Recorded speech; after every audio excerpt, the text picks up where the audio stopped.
I used to have severe crash out issues. I was a crash out. I was thinking about it last night. I've calmed down so much. I still get angry and may crash out, but I don't explode in anger all the time when something I know or feel is bothering me. And when it comes to dealing with people, it made me sort of come to a conclusion. You ever had somebody leave you, a friend or lover, right? But they eventually came back. And maybe that was you. Maybe you left and then you came back to somebody. I was thinking that, when people explain or try to rationalize why they come back to people or, they walked away from something, usually the answers are very simple, right? It's usually one of two. They felt lonely or they decided to return because something reminded them of that person or thing. Or sometimes you'd be like, oh, I made a mistake, right? Condolences, all right? Familiarity, right? But one reason that I feel people tend to not talk about, because my theory is that critiquing yourself is difficult and we like to blame other people for things that they do to us rather than taking accountability for putting ourselves in situations where somebody can do something that can upset us, right? What I feel we avoid mentioning is that we come back because we couldn't control our emotions at that time period. We couldn't control how we reacted to something. How many times have you crashed out or gotten really mad at someone or something, then came back to it after you calmed down, which could take days or weeks or months? Because what happens is when you make decisions with long-term consequences because you're upset or angry, what happens is when you finally calm down, you start remembering all the positive things about something or somebody. And that is what really brings you back to somebody or something. You just say that you felt lonely. You had nostalgia. Or you say something remind you of that person. Yeah, nostalgia. like for real, we don't want to say the thing that is about, oh wait, I didn't react properly. We just don't want to take accountability for it. It's like that's the thing. And I mentioned being a crash out because this would happen to me. I would get so angry with people or someone I was dating. And when I left or started being edgy for a day or two, I wouldn't reply to texts or, I would just, bratty behavior.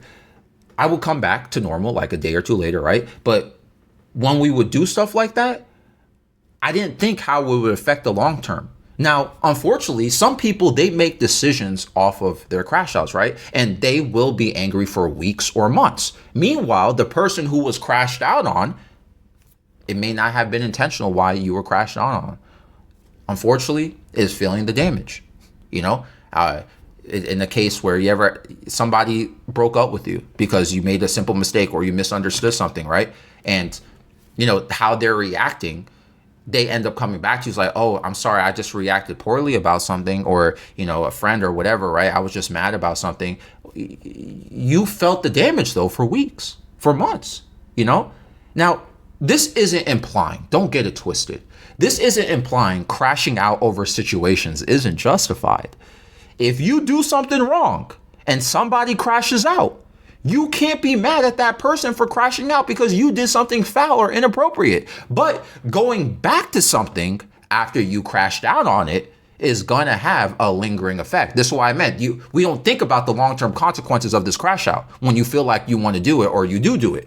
Point in case, like your parents or someone in your family, you may crash out on your mom or your dad or somebody in your family for whatever reason, or they may crash out on you for your behavior for whatever reason. But eventually, you end up on better terms with them, right? You end up talking to your dad or your mom again if they're in your life. And hopefully, this doesn't apply to everybody, but hopefully your parents, with their imperfections, you shared positive moments with them, hence why you've ended up, making amends with them.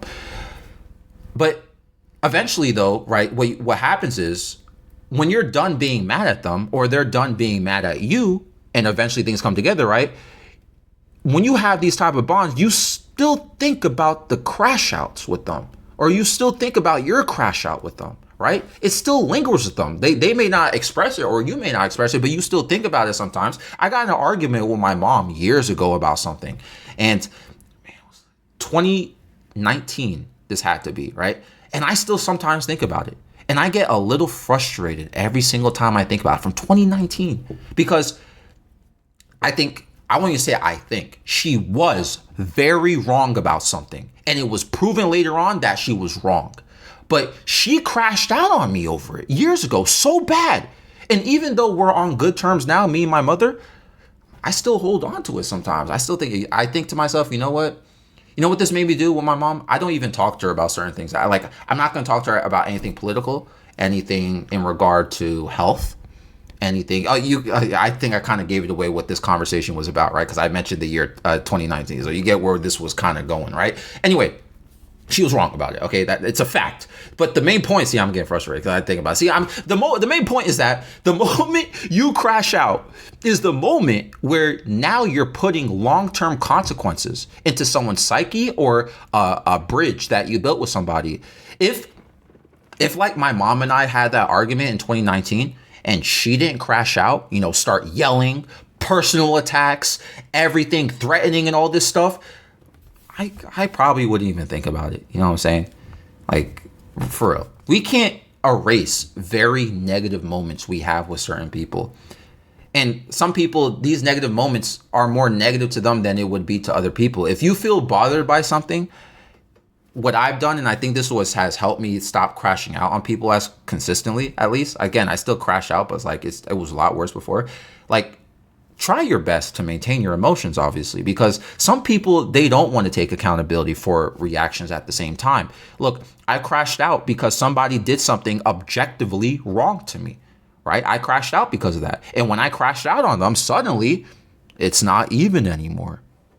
What do I mean by that?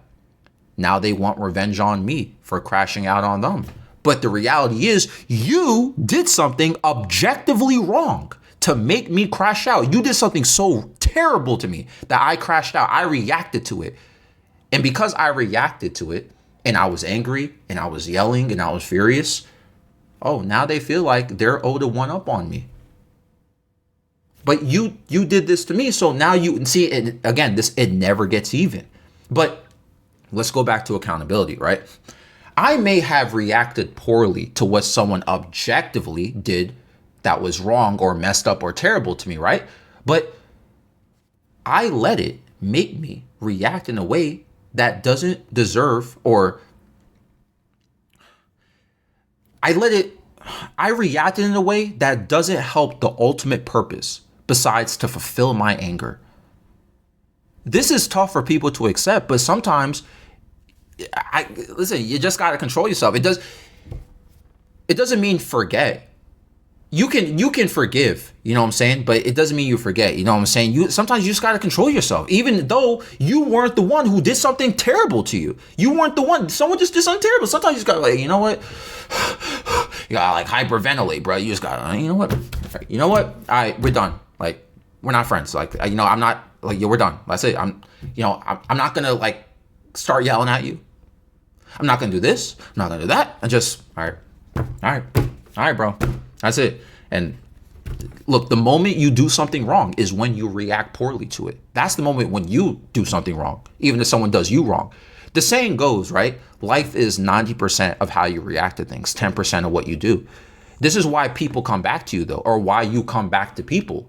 They or you may have done something that may have offended or bothered something, or yourself or somebody yourself, right? Someone's offended here. Someone's mad. Someone's in their feelings, right? And the moment you calm down or they calm down, suddenly you're having more positive thoughts, right? They're having more positive thoughts, nostalgia and so forth about something. And now you're romanticizing the past.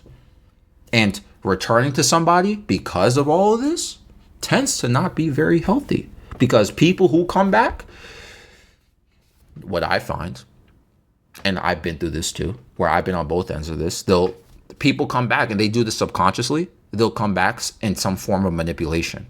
They'll have some sort of manipulation ready, or they'll use it for temporary needs. They'll use you for temporary needs, right? Or they'll have a fear of being alone. And going back to somebody for those reasons is not okay. I don't feel like I need to explain that to people, right? Look, if you're going to crash out, you better be prepared to not come back to somebody. But again, the problem is some people crash out, calm down, and then return acting like the damage they caused is just going to be forgotten. And life is all good and everything is okay. Look, hey, forgiveness is a very lonely thing to experience. And we may say we forgive people, but there's always something that's going to linger for a bad past experience with somebody.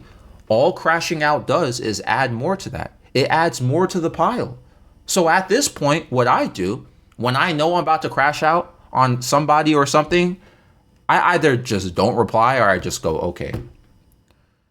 Then I'll rant to myself in like my room, or like, if it happens while I'm in public, I'll just be like, when I'm heading home, I'm just like in my car or something, I'm just like ranting to myself in the car, speaking audibly. I'm like talking to myself, I don't call people to rant about things because, it's just annoying, it's annoying when people do it to me. So I just don't do it to other people. You know what I'm saying? Like, bro, like, but anyway, I'm